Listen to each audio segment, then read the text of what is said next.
अभी जैसे बताया ना कि आखिरकार मालूम भी है कि सब हमारा नहीं है, छोड़ के जाना है, छूट जाएगा, उसके बावजूद भी क्यों इसमें ऐसी हो जाती है हमारे ममता और कितना आसक्त भाव हो जाता है, क्योंकि हम उसको अपना मान लेते हैं। तो जैसे हमारा मन उसमें अटक जाता है और कुछ ना कुछ उसमें चाहते रहते हैं। एक बड़ा अच्छा दृष्टांत बताया जाता है कि एक दैत्य था, वो सबको बहुत सताया करता था। अब सोचें कि इसको मार डाला जाए, ये समाप्त हो जाए तो सबका दुख दूर हो जाए, लेकिन वो मरता ही नहीं था।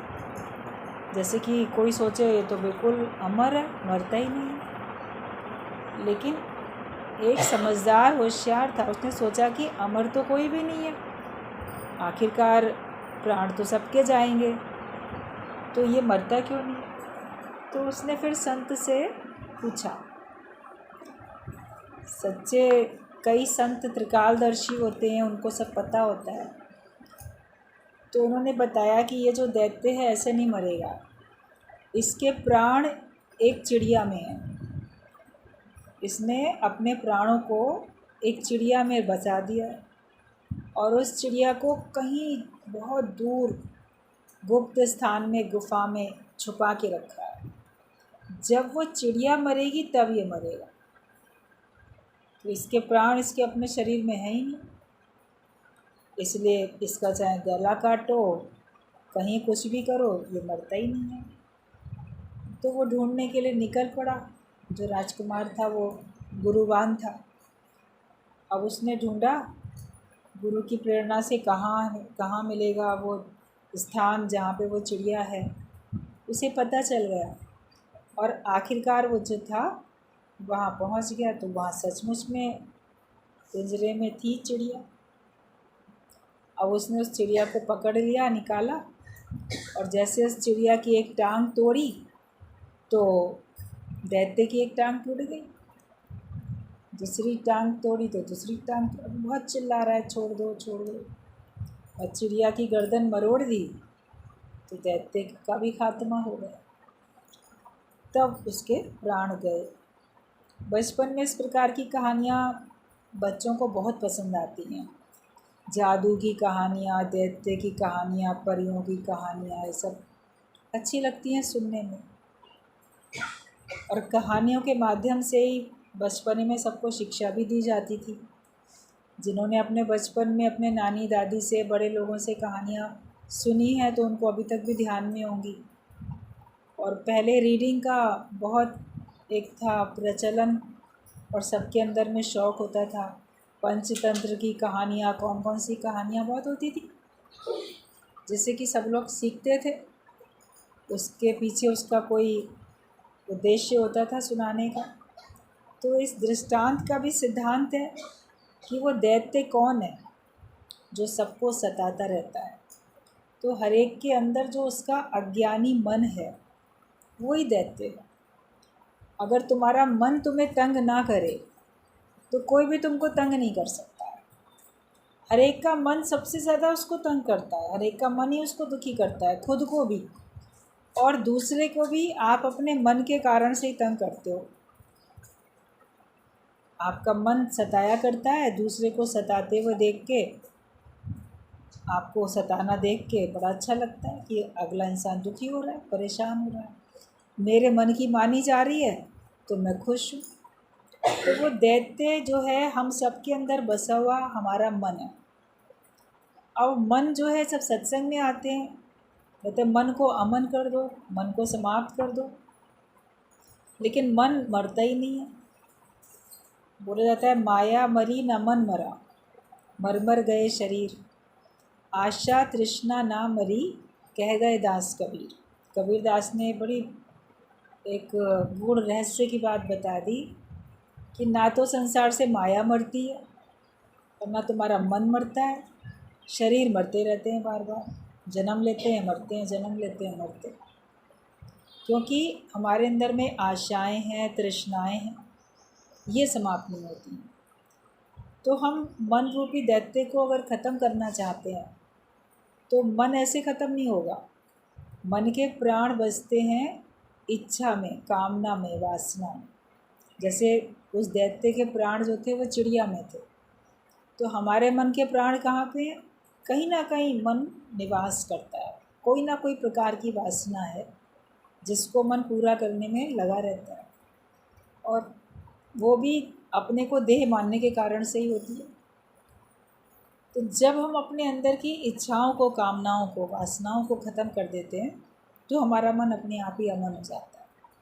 अगर आप इच्छा रहित हो जाओ तो आप देखो कि आपका मन अमन हो गया, आपका मन समाप्त हो गया।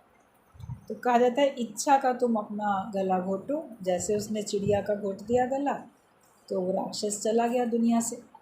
हम भी अपने अंदर की इच्छाएं समाप्त कर देंगे तो हमारा मन किसी को भी तंग नहीं करेगा और आपको स्वयं को भी तंग नहीं करेगा। इच्छा रहित होकर जीने का एक आनंद ही अलग होता है। कभी इच्छा रहित जीना तो सीखो। हर एक सोचता है कि मेरी मानी जाए, मेरे हिसाब से सारा संसार चले, लेकिन कभी तुम दूसरे के हिसाब से भी चल के देखो। अक्सर लोग इसी वजह से किसी को परेशान करते रहते हैं, और जो बहुत सरल सीधा होता है या जो किसी भी वजह से अपने को बहुत कमज़ोर समझ लेता है, तो फिर वो सोचता है चलो ऐसे ही ठीक है। लेकिन तेरी कर्म कहानी तेरी आत्मा ही जाने, परमात्मा ही जाने। यहाँ पे अगर कोई बच भी जाएगा, भगवान के न्याय से थोड़ी ना कोई बच सकता है। परमात्मा के पास तो न्याय है। जैसे भी बात चल रही थी, इंटेंशन भी अगर मान लो है किसी को सताने की, किसी का मर्डर करने की, आप पिस्तौल लेके जाओ गोली भर के, उसको मार ना पाओ, रास्ते में ही पकड़ लिए जाओ, तो भी आप पे मुकदमा चलेगा और आपको सज़ा मिलेगी। मारा नहीं तो भी सज़ा मिलेगी, क्योंकि चाहा तो था ना मारना। चाहत पूरी भी हो सकती थी, तो गलत चाहा ही क्यों? भगवान भी कहते हैं तुमने गलत सोचा ही क्यों, गलत चाहा ही क्यों? गलत चाहोगे तो भगवान की ओर से तो दंड मिलेगा ही मिलेगा। और एक अंदर में भावना नहीं होती है, बाई चांस आपसे कोई ऐसा काम हो जाता है, आपने चाहा नहीं था। जैसे माँ होती है, सगी माता होती है, वो अपने बच्चे को ऐसे घुमा रही है, खिला रही है, उसको खेल रही है उसके साथ, अचानक उसका बच्चा उसके हाथ से छूट जाता है और गिरता है नीचे जाके ज़मीन में, और उसकी मृत्यु हो जाती है। तो उस माँ को तो फांसी नहीं दे दी जाएगी कि तुम्हारे हाथों से बच्चे का खून हो गया, क्योंकि वो तो चाहती नहीं थी कि मेरा बच्चा मरे, गलती से उसके हाथ से वो छूट गया। तो यहाँ का भी जो कानून है उसको नहीं देता पनिशमेंट। तो कभी बिना सोचे समझे आपसे कुछ ऐसा कार्य हो जाता है, बिना आपने चाहा नहीं, सोचा नहीं, और हो गया, तो उसके लिए भी भगवान की ओर से, प्रकृति की ओर से आपको माफ़ी मिल सकती है। लेकिन आप चाहते रहते हो, सोचते रहते हो, अच्छा या बुरा जो भी कर्म, तो उसका फल मिलता रहता है। बुरे कर्म का भी फल मिलता है, अच्छे कर्म का भी फल मिलता है। तो चाहते तो हर एक कोई सुख है, अच्छे कर्मों का फल सुख है, वही चाहते हैं, लेकिन सोचते बुरा है। तो किसी का भी बुरा नहीं सोचो, आप अच्छा सोचो तो आपको सुख मिलता जाएगा, आपका मन तो शांत रहेगा, आपका मन तो सुखी रहेगा। तो हमें अपने अंदर की जो इच्छाएं हैं उनको ख़त्म करना है, तब फिर आप देखो कि आप बड़े आराम से जियोगे। वैराग्य हमारे अंदर में पक्का हो, अभ्यास हमारे अंदर में पक्का हो, मैं आत्मा हूँ ये अभ्यास करना है, मैं देह नहीं हूँ, देह से हमको वैराग्य लेना है, जगत मिथ्या है, यही हमको, इसी बात का हमको वैराग्य लेना है कि वाकई है ही मिथ्या, तो मिथ्या से प्रीत क्यों करें, जो सत्य वस्तु है हमको उससे प्रीत करनी है। सच को समझ जाओगे तो जीना आसान हो जाएगा। जहाँ वासना है वहाँ संसार है। पॉइंट है कि जहाँ वासना है वहाँ संसार है, और वासना ख़त्म तो संसार भी ख़त्म हो जाता है। जो जगत देखेगा वो भगवान नहीं देखता है, और जो भगवान देखता है तो वो जगत नहीं देखता। तो अपने अंदर की इच्छा वासना को हमें ख़त्म करना है। मुझे कुछ नहीं चाहिए, परमात्मा ने जो मेरे सामने ला दी परिस्थिति, मैं उसमें खुश हूँ और मैं उसमें आनंदित हूँ, खुश हूँ, भरपूरता का अनुभव करता हूँ। तो उससे आप देखोगे कि आपको जीवन मुक्ति का आनंद मिलना शुरू हो जाए। मन की खराबी होती है, उसका असर आपके तन पे भी पड़ता है, आपका तन भी खराब होने लगता है। आँखों से देखते क्या हैं, जगत देखते हो कि जगदीश देखते हो? देखो तो उस परमात्मा को ही देखो। संसार दिखेगा, लेकिन संसार को बनाने वाले को नज़र आए। कोई तो है जिसने ये रचना रच दी, कोई तो है जिसने सब बना दिया। तो हमें उसी को खोजना भी है, उसी को पाना भी है, उसी में स्थित भी होना है, उसी को देखना भी है। भगवान देखेंगे तभी हमारे सर्व दुखों की निवृत्ति होगी। दुख से छूटना तो हर एक कोई चाहता है, लेकिन फिर संसार देखता है, मैं मेरा देखता है, दोस्त दुश्मन देखता है, अपना पराया देखता है, दुख सुख देखता है। तो दुखों से कैसे छूटेगा? लेकिन जब तक आप भगवान नहीं देखोगे तब तक आपके सर्व दुखों की निवृत्ति नहीं होगी।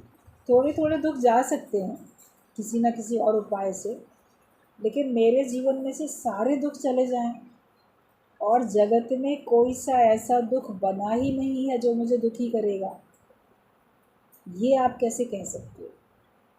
जब सबको भगवान करके देखोगे तभी ऐसा कह सकते हो। तो भगवान देखने से ही हमारे सर्व दुखों की निवृत्ति होती है।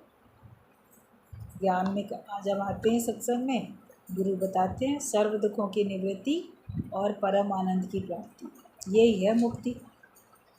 मुक्त हो जाएंगे, छूट जाएंगे हर बात से।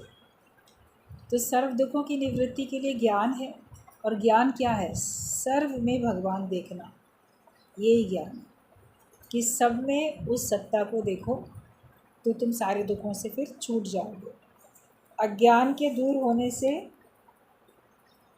सब बातों से छूटेंगे और तभी परम आनंद भी मिलेगा। आपका भगवान देखने का भाव हो जाए तभी अज्ञानता से भी छूटेंगे, तभी सारे दुखों की निवृत्ति होगी, तभी हम परम आनंद में रहेंगे। तो हमेशा ब्रह्म आनंद में डोलो, मतलब ऐसे मस्ती से चलो कि जैसे मैं बस आत्म मस्ती में मस्त हूँ, ब्रह्म आनंद में मैं हूँ। तुमको परमात्मा शक्ति पहले देता है और परीक्षा बाद में लेता है। ज्ञान मिला तो ज्ञान से हमको शक्ति तो पहले ही मिल गई ना। हर एक पहले अपने को कमज़ोर समझता है, लेकिन सत्संग में आने पे ज्ञान सुनता है तो कैसे अपने को शक्तिशाली महसूस करता है। हौसला हिम्मत कितनी आ जाती है, मुकाबला करने की शक्ति आ जाती है, अपने आप में मस्त रहने की, खुश रहने की आपको शक्ति मिल जाती है, परिस्थितियों का सामना करने की शक्ति मिल जाती है। कभी भी माया के आगे अपना सर नहीं झुकाता ज्ञानी, क्योंकि वो अपने को शक्तिशाली अनुभव करता है। जो कमज़ोर महसूस करेगा अपने आप को, वही गर्दन झुकाएगा माया के आगे, परिस्थितियों के आगे वही गर्दन झुकाएगा। लेकिन जो शक्तिशाली अपने को जानेगा वो थोड़ी गर्दन झुकाएगा, वो हार के थोड़ी बैठेगा, अपने को हारा हुआ थोड़ी महसूस करेगा, वो तो हमेशा अपने को विजयी महसूस करेगा। तो हमें ज्ञान पहले भगवान देता है, समझ पहले देता है, और परीक्षा हमसे बाद में देता है। जगत में भी ज़रूरी नहीं कि सबको ब्रह्म ज्ञान मिल जाए, ब्रह्म ज्ञान नहीं भी होता है तो भी कुछ तो समझ हमको भगवान ने पहले से दी, तब आपके सामने परीक्षा ली, और फिर उस परीक्षा में पास होना या फेल होना ये आपकी पढ़ाई पे निर्भर करता है कि तुम कितना पढ़ते हो और कितना ज्ञान पक्का कर लेते हो। इतना ज्ञान पक्का हो जाए कि दुनिया में दुख बना ही नहीं। राम तीर्थ थे तो उनको इतनी उनकी पढ़ाई पक्की थी, मैथमेटिक्स में उनका इतना 100 में से पूरे 100 नंबर आते थे, सारे सवाल वो हल कर लिया करते थे। तो जब क्वेश्चन पेपर आता था कि 10 सवाल दिए गए हैं, इनमें से कोई से भी 7 सवाल हल करो, तो वो 10 के 10 सॉल्व करके आते थे अपने आंसर शीट में। जो उत्तर पुस्तिका होती है, कॉपी, उसमें 10 के 10 सवाल हल करके आते थे और लिख देते, कोई से भी 7 सवाल चेक कर लो। मास्टर के लिए लिख दिया करते थे, जैसे मास्टर तो स्टूडेंट के लिए लिखता है, भाई आप कोई से भी 7 कर लो, जो भी तुमको अच्छे अच्छे पक्के याद हो। वो लिखते थे आप कोई से भी 7 चेक कर लो। उसको अपने आप में इतना भरोसा होता था कि मेरे सारे सवाल सही हैं, इतना वो होशियार थे। तो जो इतनी होशियारी रखता है, इतनी बुद्धिमानी रखता है, इतना अपना लेसन याद कर लेता है, तो उसको डर थोड़ी है कौन सा सवाल पूछा गया मैं आंसर दे पाऊँगा कि नहीं। तो ब्रह्म ज्ञान में आने के बाद जो भी अपने ऊपर इतनी कृपा करता है, वो जानता है कि भगवान कोई सी भी परीक्षा ले लो, मैं तो उसमें पास हो जाऊँ। मन डरता है, भगवान ये परीक्षा मत लेना मेरे आगे, ये दिन दिखा दिया, वो दिन कभी ना दिखाना मुझे ज़िंदगी में, क्योंकि हमने उस बात के लिए पढ़ाई पक्की नहीं करी। तो अपनी पढ़ाई तो पक्की करो, ज्ञान तो इतना पक्का करो। तो जो पूरा का पूरा ज्ञान उतार लेता है जीवन में, अपने को पूर्ण बना लेता है, उसको परीक्षाओं का डर थोड़ी होता है। जो कमज़ोर बच्चे होते हैं उन्हीं को पढ़ाई का, एग्ज़ाम का, अचानक टीचर टेस्ट ना ले ले, उस बात का डर होता है। लेकिन जिसने सारा कुछ याद कर रखा है उसको एग्ज़ाम का डर ही नहीं है। तो आप देखो कि आपको डर है दुनिया में किसी चीज़ का, ये वाली परीक्षा ना हो जाए, वो ना हो जाए, बोलो जो हो जाए। मैं कभी नहीं कहूँगा कि मेरे जीवन में दुख आया, क्योंकि मेरे लिए दुख अब बने ही नहीं। मैंने इतना ज्ञान पक्का किया कि मैं कह सकता हूँ कि मेरे लिए दुख बने ही नहीं, सर्व दुखों की निवृत्ति हो चुकी है। तो भगवान तो पहले शक्ति देता है और परीक्षा बाद में लेता है। तो जैसे सब्ज़ी वाले होते हैं, पहले बाट रख देते हैं तराजू में एक तरफ, और फिर ऊपर से आप जितनी चाहिए होती है उसमें उतना सब्ज़ी डालते जाते हैं। तराजू बिल्कुल बराबर हो जाए, दोनों पड़ले बराबर हो जाए, तो आपका तुल गया, ठीक ठीक आपको दे देंगे। ऐसे धीरज भगवान पहले देता है और फिर आपसे परीक्षा लेता है। लोग कहते हैं ना, इतना असहनीय दुख पड़ गया, तो असहनीय बोलने में आता है, लेकिन फिर भी उस असहनीय को सहन तो कर पाए थे, तभी तो बैठे हो, सह के ही तो बैठे हो ना। असहनीय तो नहीं है ना, उसको भी तो सह लिया ना आपने। क्योंकि कैसे सह लिया, भगवान ने सहन शक्ति दी, तभी सह लिया उसको। हमेशा ज्ञान को आगे रखो, भगवान को आगे रखो, तो आपकी सहन शक्ति फिर कभी कम नहीं होगी।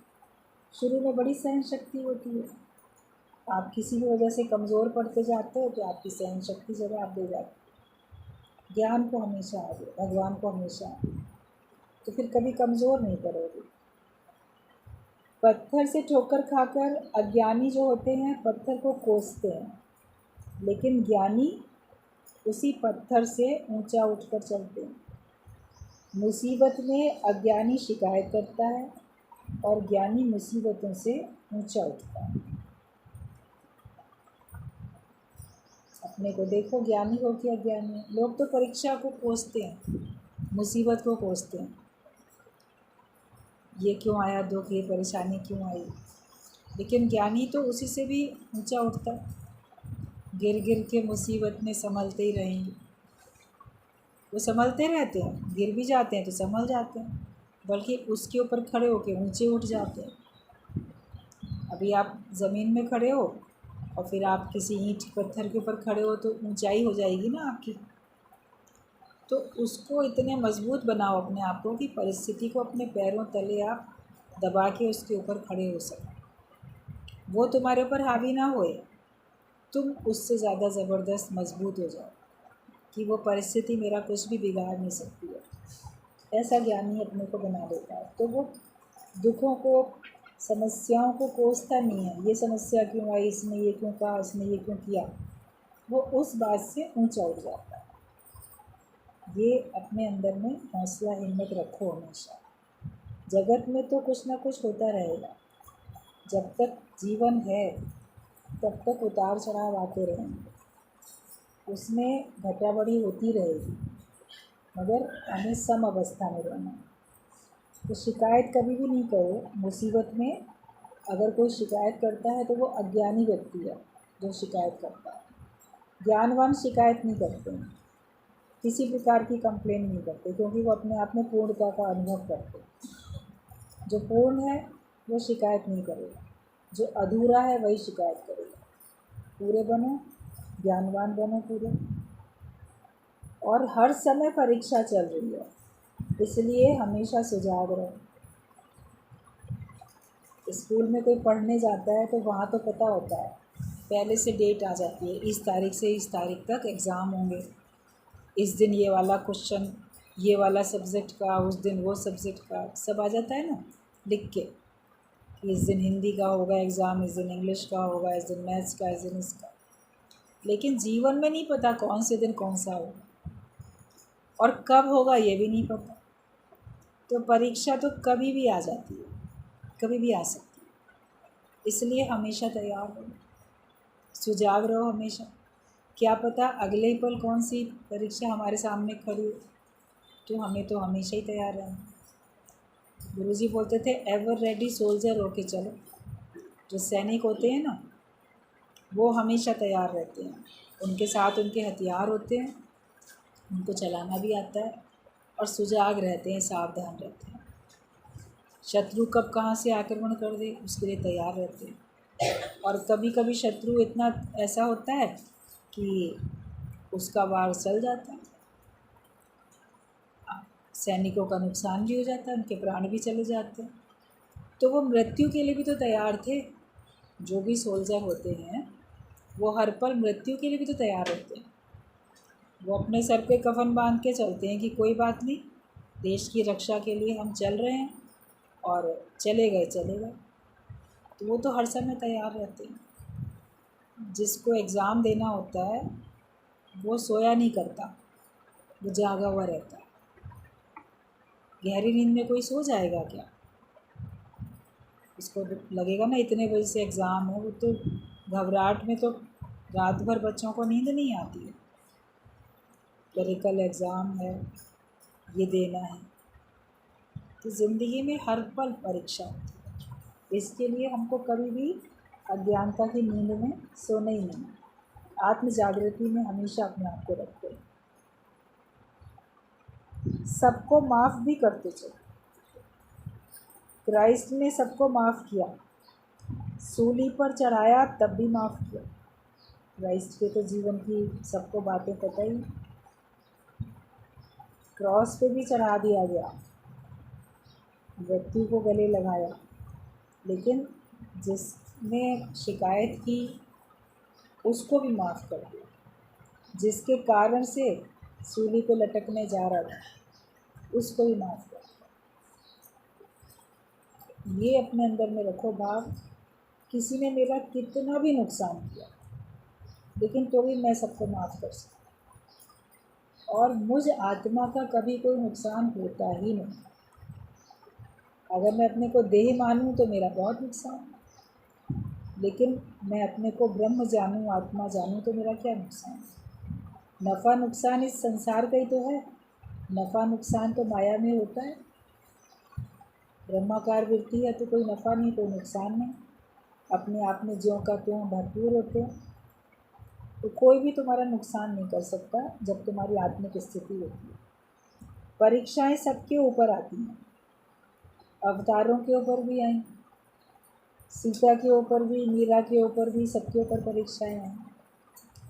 छोटे छोटे बच्चे ध्रुव, प्रहलाद, उनके ऊपर भी परीक्षाएं आई। किसी भी उम्र का कोई होता है जो भी भगवान का भक्त होता है उसके ऊपर भी परीक्षा आती है, अवतारों पे भी आती है। आप सोचोगे हम इंसानों पे परीक्षाएं आती हैं, भगवान दुख देते हैं, तो भगवान ने तो अवतरित होकर दिखाया कि हमारे ऊपर भी दुख आते हैं। क्या कृष्ण के जीवन में कष्ट नहीं आए थे? राम के जीवन में कष्ट नहीं आए? नानक के जीवन में नहीं आए? क्राइस्ट के जीवन में नहीं आए? सबके जीवन में आते हैं। लेकिन उन कष्टों में भी वो अपना आदर्श दिखाए। तो सबके जीवन में आएंगे, अगर आने हैं तो वो हमेशा ज्ञान के हिसाब से ही चलेंगे। और जो कष्ट नहीं आना होता है वो फिर कभी आता भी नहीं है। तैयारी सबके लिए रखनी पड़ती है, भले वो कष्ट हमारे जीवन में कभी ना आए, लेकिन फिर भी मन तो हर बात के लिए अपना तैयार है कि अगर आ भी जाए वो मुसीबत तो उसके लिए मैं पूरी तरीके से तैयार हूँ। जिसकी भगवान से बनी है उसकी सबसे बनेगी। जो भगवान से एडजस्ट करके चलता है, जिसकी भगवान से बन जाती है, एडजस्टमेंट हो जाती है, वो सबसे बना सकता है। आप बोलो इससे तो मेरी बड़ी अच्छी पटरी पकती है, मैच करती है, फलाने से ना नहीं मिलती, मेरी विचारधारा नहीं मिलती मेरी उससे। मेरी भगवान से अगर बन गई है तो मेरी सबसे बनेगी। लेकिन जो भगवान की मर्ज़ी में ही नहीं है राज़ी, तो वो किसी न किसी से नाराज़ होता ही रहेगा। पहले अपने आप को भगवान की मर्ज़ी में राज़ी रखना सीख जाओ। जो ईश्वर करता है अच्छा ही करता है। जो किया उसने सोच समझ के मेरे भले के लिए किया। वो हमें अपने से मिला के एक करना चाहता है। हम फिर संसार का सहारा लेते हैं। वो हमारे सारे सहारे हटा के हमको केवल अपने तरफ लाना चाहता है। हम उन दुनिया के सहारों को पाने के लिए भगवान की तरफ नहीं जाते, या अगर वो सहारे हमारे टूटते हैं तो हम शिकायत करते हैं। भगवान की रज़ा में राज़ी रहना सीख जाओ। तो जिसकी भगवान से बनेगी उसकी फिर सबसे ही बनती चली जाएगी। रब से राज़ी तो सब से राज़ी। अगर आप भगवान से राज़ी हो गए, मतलब ईश्वर इच्छा से जीना आपको आ गया, ईश्वर की मर्ज़ी में खुश रहना, जो तेरी इच्छा वो मेरे लिए अच्छा, मेरे लिए बहुत अच्छा है। जो ये सोच लेता है कि भगवान तुम जो कर रहे हो मेरे लिए बहुत अच्छा हो रहा है। हृदय से शिकवे शिकायत नहीं करो, मुख से बोलने की बात नहीं होती है, लेकिन मन में भी शिकवा शिकायत ना हो, तो फिर संसार में कोई आपका शत्रु हो ही नहीं सकता है। अगर आप भगवान की मर्ज़ी में राज़ी हो तो सब आपसे राज़ी रह जाएंगे। भगवान को जैसे तुम्हारी कोई बात असर नहीं करती, गाली दो या नमस्कार करो।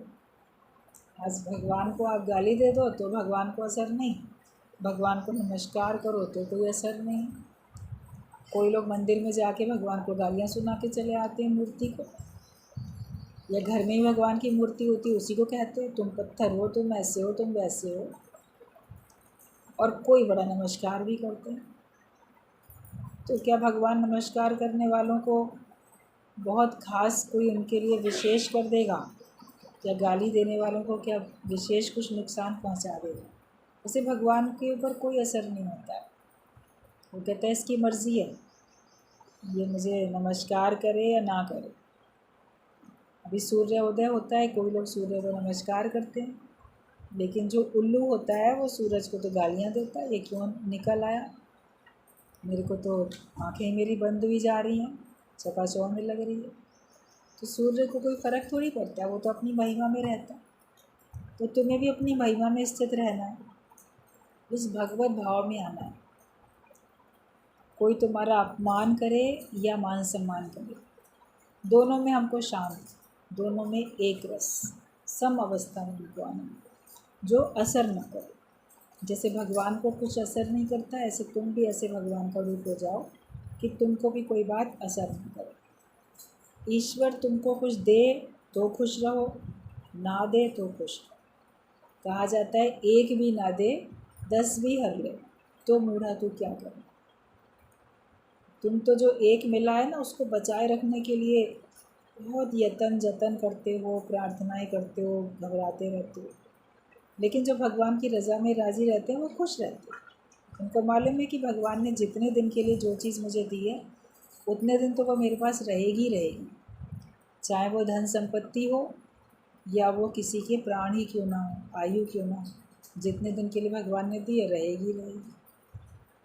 हम उसका अच्छा इस्तेमाल करें। अगर भगवान तुम्हारे कहने से तुमको एक भी नहीं देता चीज़ और 10 भी तुम्हारी ले ले तो तुम क्या कर सकते?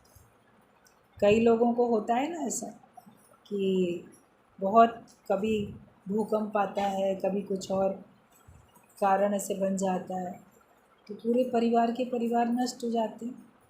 कभी कोई एक बच जाता है, उसमें पूरा परिवार भी चल जाता है। तो भगवान ने नहीं बचाया और सबको ही ले लिया तो तुम क्या कर सकते? तो जो भगवान ने किया उसमें भगवान के शुक्राने गाओ। फिर कम से कम तुम तो बच गए ना, इस बात का शुक्राना गाओ।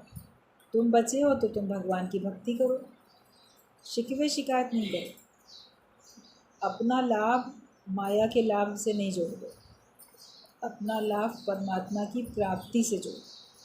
भगवान मिलते हैं तो मेरा लाभ है, और अगर भगवान नहीं मिला तो सब मिला तो क्या हो?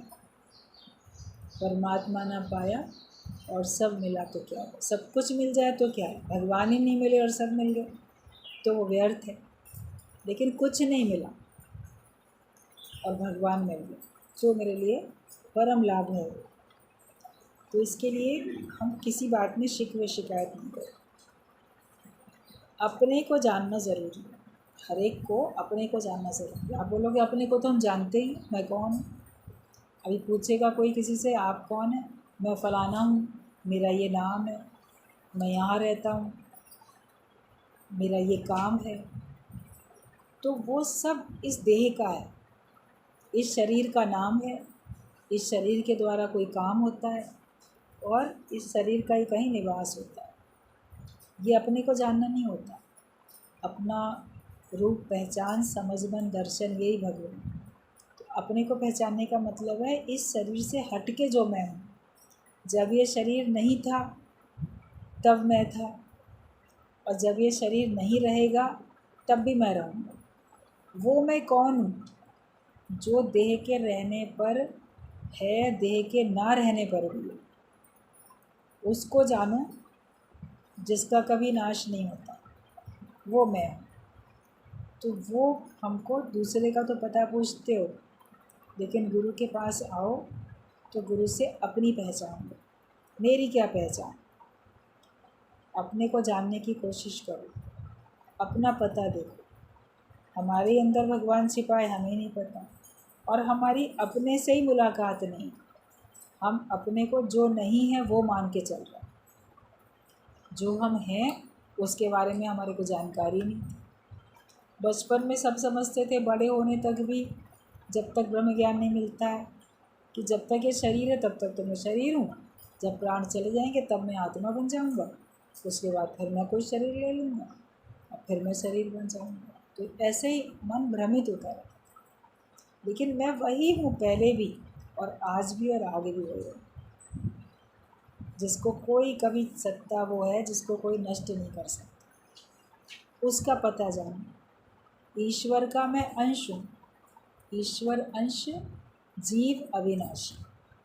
जीव भी अविनाशी है। हम समझते हैं जीव जो है वो तो विनाश को प्राप्त होता है और ईश्वर हमेशा रहते हैं, लेकिन ईश्वर का अंश हो तुम। ना ईश्वर का कभी नाश होगा, ना तुम्हारा कभी नाश होगा। जीव भी जब अपने को भगवान से मिला के एक कर देगा तो भी भगवान का रूप बन गया, तो नाश नहीं है। बाकी शरीर चला गया तो भी उसका नाश नहीं है। तभी तो उसकी आत्मा की शांति के लिए प्रार्थनाएं करते हैं, उसके नाम का लेना देना दान पुण्य करते हैं, और फिर वो दूसरा शरीर धारण कर लेता है तो नष्ट कहाँ होगा? नष्ट हो जाता है तो पूरी तरह नष्ट होता है, नाश तो नहीं हुआ उसका। उसने ये चोला छोड़ा, दूसरा चोला धारण कर लिया। तो ना तो अज्ञानी व्यक्ति नष्ट होता है, ना ज्ञानवान नष्ट होता है, क्योंकि सभी भगवान से आए। भगवान ने ही सबको बनाया, भगवान का ही सब रूप है। तो जैसे भगवान का नाश नहीं होता, ऐसे भगवान की बनाई हुई प्रकृति का भी नाश नहीं होता। ईश्वर का जो अंश है उसका कोई नाश नहीं होता। वो हमको जानना है, उसको पहचानना, उसको जानो, उसको पहचानो। और जब तक ये देह हमारे पास है तब तक इस देह से उस अविनाशी को जानने की कोशिश करो कि मैं उस अविनाशी को जान सकूं, मैं उस अविनाशी को समझ सकूं। ये मैं जानने की कोशिश करूं। नष्ट तो कोई कभी भी कहीं भी नहीं होगा। हमें अपने आप को केवल सच्चाई में अपने आप को रखना है। देह जब तक हमारे पास है, इस शरीर को भी ठीक रखो, स्वस्थ रखो। कहा जाता है पहला सुख है निरोगी का है। उस शरीर को ठीक नहीं रखते, उसको कमज़ोर बनाते रहते हैं, कमज़ोरी के ख्याल देके, और सही खाना पीना नहीं देते अपने आप को, तो भी आपका शरीर कमज़ोर बनता है। आहार भी ठीक हो और विचार भी ठीक हो। जब दोनों चीज़ें ठीक होंगी तभी आपका तन भी बलिष्ठ रहेगा। ज्ञान से विचार अच्छे मिल जाते हैं और शरीर को ठीक रखने की हमको समझ भी मिल जाती है। तो जो सबसे बड़ा सुख है, आज आपका शरीर अगर स्वस्थ नहीं है तो आपके पास महल जैसा घर हो, बहुत बैंक बैलेंस हो, बहुत बैंक बैलेंस है, पैसा है, कार है और सामान है, सब कुछ है, हीरे मोती सब है, लेकिन शरीर आपका ठीक नहीं है, तो क्या वो चीज़ें आपको सुखी कर पाएंगी? और लेकिन जब तक शरीर ठीक है और वो सब नहीं है तो मनुष्य अपने को दुखी समझता रहता है। इसलिए पहला काम करो, मुझे सवेरे टाइमली उठ के ठीक से खाना पीना है, आचार विचार अपना ठीक रखना है, ज्ञान अपने को ज्ञानवान बनाना है, और फिर माया के लिए आपको पुरुषार्थ यत्न जो करते हो जीविका उपार्जन के लिए, उसके लिए मना भी नहीं है, तो आप करो। लेकिन जो मिला, जितना मिला उसमें संतुष्ट रहें, उससे अधिक के लिए चाहें प्रयास कर सकते हो, करो, लेकिन अपने मन को कभी भी निराश नहीं करो, कभी कमज़ोर नहीं करो। अपने मन को हमेशा में मजबूत रखना। ठीक है, आज थोड़ा सा जल्दी सत्संग आप लोग के लिए बंद किया जा रहा है। काफ़ी समय से जब कोरोना टाइम था उस समय ऑनलाइन आप लोगों के लिए